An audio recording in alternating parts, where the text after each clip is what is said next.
Hi everybody, I'm sitting here with Loki's family.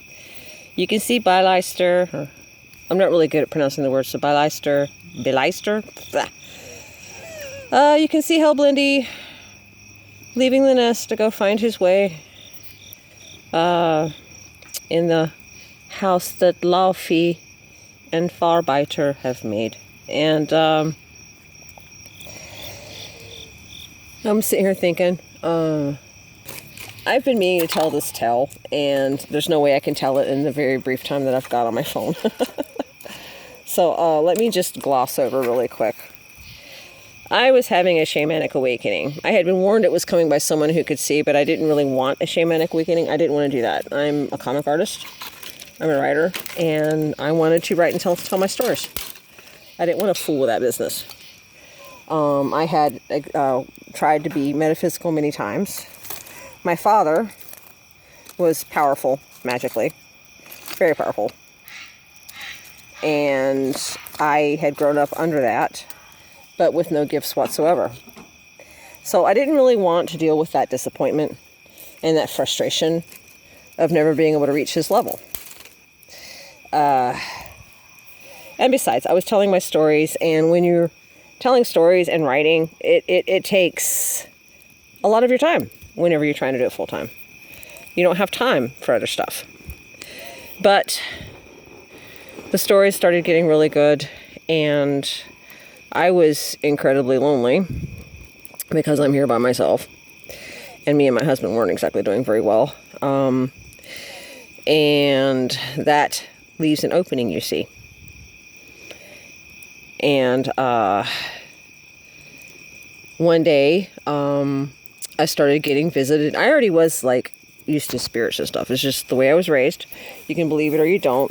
You know, some people have accused me of writing fiction, but it's not. And there is a difference between having a visual journey where you're going to the dream state to let your subconscious speak and actually interacting with entities. They're like, well, your subconscious speaks to them, is what I keep getting told. And I feel like that's an overcomplication of what's going on. I have a philosophy, it's called the power of perspective. Your subconscious is going to dictate how you see them. This is true. But it's not your subconscious actually speaking to them. And I feel like that terminology really disassociates what's going on, at least to someone like me. So I was perceiving them as things. And I actually had been approached by some real beneficial, I guess you would call them gods. I call them the gods, and I'll go into that another day. That food to the fire rolled to the side. They're gonna go hungry if I don't find another one. And somewhere along the way of me dealing with things, and trying to answer the call, things stepped up and got in the way. One of them was pretending to be Frigg. Now, I don't know, I'm pretty sure that I actually got to meet Frigg at least once, and I find her very gracious. Very, very gracious. And she has my respect, which is different from being irreverent, and I'll explain the difference some other day. But these entities were, wow, I just cannot hold this. I need a holder for my phone. I had one, but the cats broke it. My evil cats. And I was going through a nightmare with these creatures. It was a flat out nightmare. And I don't guess what happened was important, but somewhere along the way when it was still beneficial, I had figured out that I could pitch pull, which is a healing art. And I was practicing with the spirits, and I was getting ready to try to practice with real life things. And I've pitch pulled on a couple of things with kind of success. I wouldn't say it's a cure-all, but it helps. Maybe if I were stronger, it would be a cure-all, but I am not my father. And then there was this God spousing that came along that I got tricked into. But the point is, so there was this drama going on. And somewhere along the way, honest to God, the entities started to pile on. And there was this girl who was coming out of California that I was speaking with that was supposedly in contact with the same God spouse I had. Well, she was on the phone with me when me and said God spouse were having a bit of problems with boundaries. And she had said, oh, he's here, and had acted like a mediator. And he had said, I will come to you and we will reconcile. And I had got drunk while I was talking to her, drinking wine and talking. So I'm sitting in my chair, happy, and down comes this entity that had the signal put out that he was my God spouse, but he didn't appear as my God spouse always would appear. And also, he had a different attitude. But I'm tipsy and thought to myself, well, they change shapes and stuff. So he came, and when we do a vampire story, we always go, the vampire sucks the neck for the blood, blah, blah. Actually, it's tantric. He sucked on my right clavicle, and it was very tantric, and it was a little overwhelming. And I had started out with, I have healthy boundaries, I will guard my sovereignty, I will be myself, and literally, in the time it took him to get his little feed, I went to, I love you. And that's called love bombing, in case you want to know. That's called love bombing. You completely lose your freaking mind. Addiction, oh my gosh, addiction. I mean, and for the next several months, everything that I had been called to do got derailed. I couldn't function. Every thought, every second was for this creature.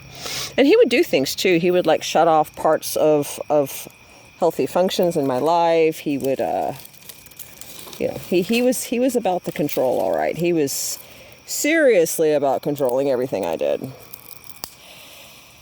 Well, it was getting bad, and I was getting depressed, and I had reached out to everyone I could. A couple of famous YouTubers even, who claimed to be professional magicians or whatever. I mean, I was desperate, and because things weren't nice, and I couldn't figure it out. But instead, all I got was stay out of the astral, and you're making it up. And if I wasn't making it up, I was either making it up or it wasn't real, because there's no way the gods could be impersonated. So either it wasn't real or it was real, or I should just bend knee and allow this creature to continue messing with my life because he was a god, and you should just bend over and it was, I couldn't win for losing with the attitudes out there. Push comes to shove. Finally, I call my go-Eddie friend at work, and he finally listened. And I had approached him a couple times on Facebook, I understand. But I called my go-Eddie friend at work, and I got him to listen finally. Crying on the phone, because on top of it all, there was also some people who decided, oh, fair game, let's do a witch war. I mean, I could not turn without something. I mean, this one guy even attacked me on the astral with an axe. I saw that axe so clearly that I was able to go on Amazon the next day and find it to buy it myself. I will too, because that was a damn good axe. It was tungsten. I didn't even know they made tungsten axes. I have got to have that axe. That's an amazing axe. But anyway, so my friend broke some of the stuff that the external people were doing, and it gave me a space to think. And then another friend of mine, she got me to learn to do wards. This is something I never had to bother, because I always had my dad to protect me. I come from one of those families where my father was powerful, but instead of teaching his children, he would just do it. And maybe he thought his children couldn't learn it. I don't know. So that when I finally had my headspace and I started finally being able to put things together, I spoke out loud to my friend on the phone, have you ever heard of an alien love bite? And that is the moment that everything departed. Rumpelstiltskin. I've been seeing on YouTube other people who had an experience similar to what I went through recently, where their journey was hijacked, only they ended up getting diagnosed with disorders and medicated away. And I haven't really seen that many, because admittedly I haven't exactly looked, so I've come across like one or two. But now, if I had been medicated away, if I could have afforded and could trust, and I don't, the mental health organizations, I would have been put on meds. I would have gotten a record, And it would be a black mark in my life, as if I needed yet another. And I probably would still be under their power because I would be depending on medicine to keep things straight. Let me tell you, it was not fun. It was not fun when your spiritual journey is hijacked. I suffered since about March, and it's August now. I would say I've been free of their shit for almost a full month.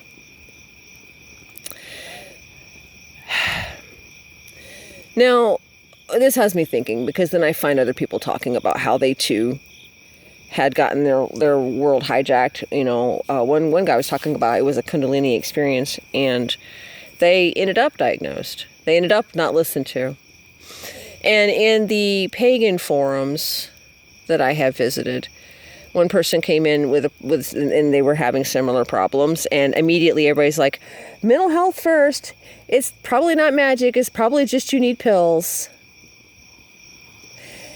I don't think that is actually the right approach. It isn't that I'm saying mental health doesn't exist. For example, my mental problems, because my little brother, for example, it's a big thing in my family with the men that they'll have if they're going to be strong, they're going to have an awakening around 18, and if they can't get past it, they go nuts, which is also a Thelemite thing. And this happened to my little brother. Also, my little brother went to a party while he was having his awakening and having trouble, and someone slipped stuff into his drink, and he didn't come back. So my little brother's a different case. But the point is, I know that mental illness is a thing, and it can happen. And one of my theories is, with some of the mental illnesses, it's that your ability to sense the creatures and interact with the creatures the way I do, something happens and the connection gets fried. And there's your mental illness, because you can't interact with the astral anymore, and you can't shut it off, and then your brain's doing a lot of feedback, and they don't really know. But this is just one of my hypotheses. It's not even a theory; it's a hypothesis.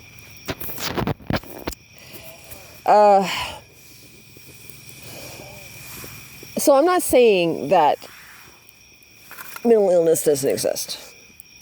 I've clearly, as of tonight, have been and seen both spectrums. I have experienced when it's genuinely an astral situation, and I have witnessed when it's genuinely mental illness. But in my case, and I've more than my little brother, I've seen a lot of mental illnesses out there. So it's like, okay. I feel that the right approach when someone comes forward and they're feeling externally attacked is to do a balance of, all right, let's help you get an appointment, but let's also go through the safe, healthy ways to break you from it. So that if you break it and it goes away, they won't need the appointment. Now, that's not to say that somebody's who's mentally ill won't lie. Oh, I feel better now. But I think there's a high chance of that kind of person also finding excuses not to go to their appointments anyway. So, this is when I was world walking, but it was also when I was not world walking. I had went to several people, and one of the couple of people who talked to me had said, stay out of the astral, except that it was happening beyond the astral. I was like waking up under attack. And I did wonder about my mental health briefly, but I also knew my history with the metaphysical and everything, and it was just, you could tell it was external. There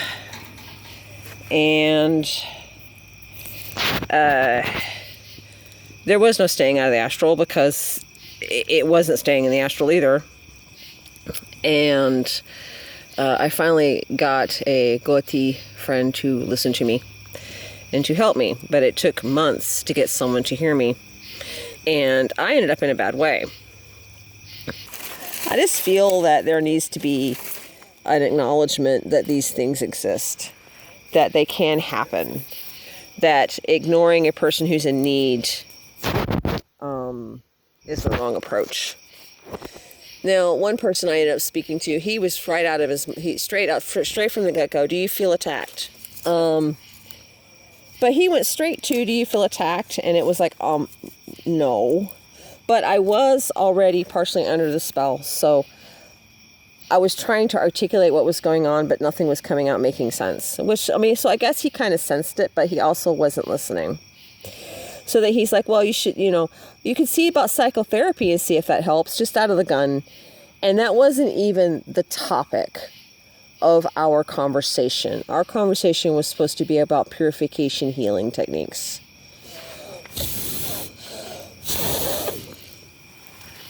It's hard to feed it one-handed.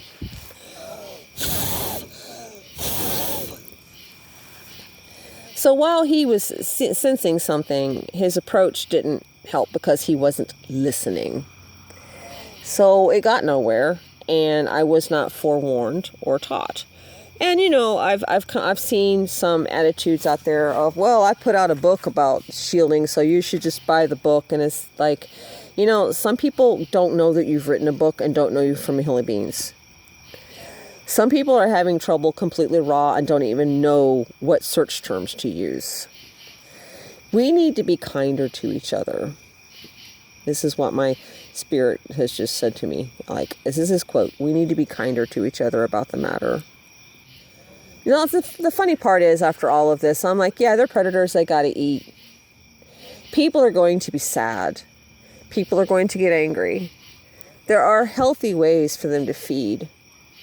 But I feel also that the things are really out of balance between us and the spirits, so that they're starving and they're grabbing what they can. And we need to also come back to where we stand instead of trying to circumvent some steps and everything. Now that's just my history talking there, but I'm over it now, and these are predators. Predators are going to do what they do, and it's our duty to teach and pass on the knowledge. And stories like Rumpelstiltskin and all those fairy tales, they actually hold knowledge on how to push back. What broke me free was when I spoke what was going on out loud.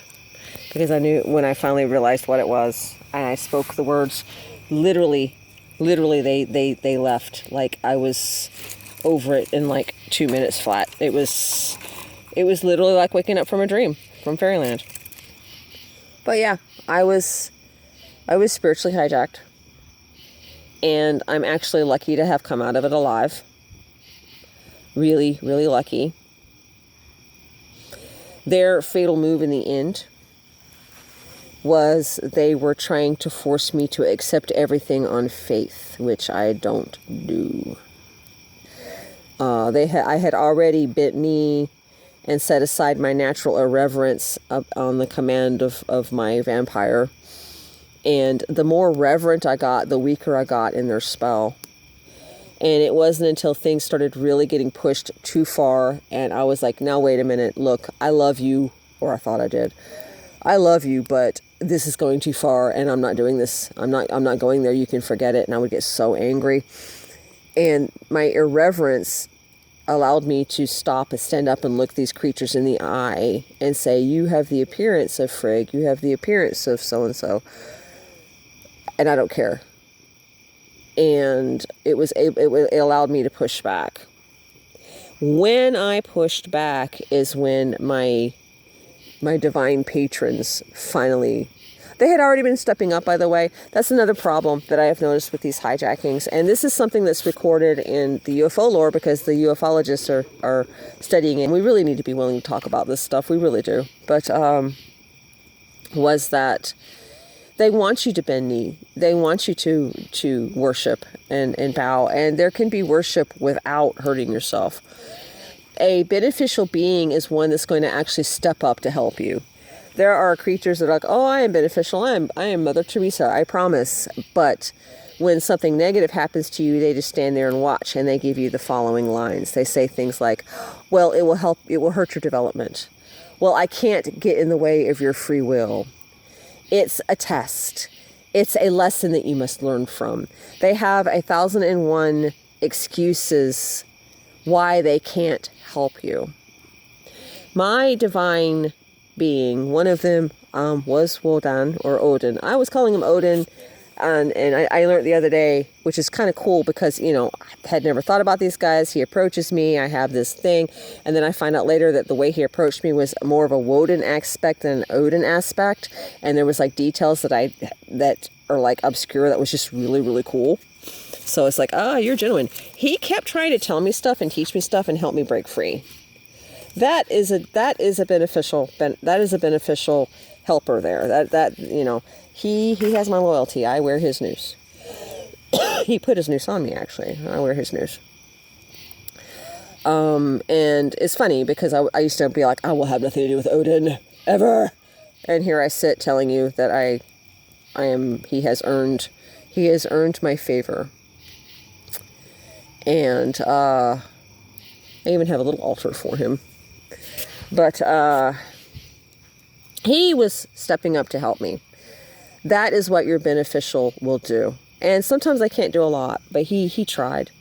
He tried. And when it was all over, I ended up having to apologize to a lot of beings. They were still actions that I had done. And so I took responsibility and started repairing things because I was working with Mingloth. That's actually where I had begun. And trying to recover pitch pulling.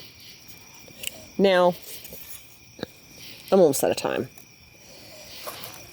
I just wanted to gloss over this like a rambling lady at a bus stop as I sit here by Laufey and Farbalti's Hall, listening to Laufey play. And it was just something that I think about sometimes, that our treatment of when someone's being genuinely attacked lacks.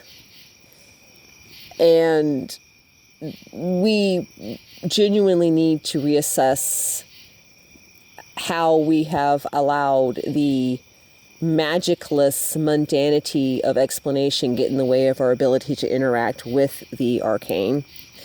Just because we understand how it works doesn't mean it's not arcane and special. But we are allowing the mundanity to basically put a cage around our ability to fly.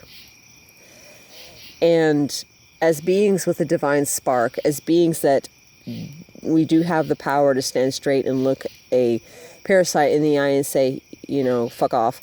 As beings that are like that, we need to remember how to defend ourselves against this and how to tell, actually. So I'm here to tell you that one way to tell is whether or not they're doing good or bad. And if they're putting you through a roller coaster of emotions so they can eat, then it's bad. Here's how they ate. And I realized later the signs were there. I went to have a bitch session with Frigg and Freya. Freya, by the way, was trying to help me all along, even through this. But I wanted to talk men and get some advice. As soon as we set it up, I was immediately hit with, you need to cry. Frigg sat there very coolly and smugly drank tea out of teacups. She was drinking my tears of grief. I went to Freya over a matter, and I was angry about it. As soon as I stepped up, I was hit with the inability to hold my anger down and ended up ranting about imbalances. He sat there eating grapes. He was eating my grapes of wrath. There was this one god, one so-called god, I don't know who he was, but I called him Peanut Gallery God because he always had something quippy to say. I was really depressed, lying on the floor, just depressed, and he sat there and ate popcorn. Yeah, he was sitting there enjoying the shit show on my despair. So, your subconscious will show you, but it's in my case, it was very metaphorical. They were literally eating, and it was even showing me what they were eating, but I didn't understand they were eating because I trusted them. So, this is just a situation we need to assess. We need to remember to teach our children how to shield and defend themselves and what to watch for. We need to remember that just because something is a god doesn't mean it's got the right to be abusive. And if it is abusive, it's probably not a god. Well, that's all I have to say. But, you know, yeah, this is the crux that left me feeling like I had lost my faith in the universe. But I'm getting there. And Loki's family's helping. So, I'm going to get back to being a good guest to these guys now. And I thank you for listening. And I hope that my crazy ramblings are of use.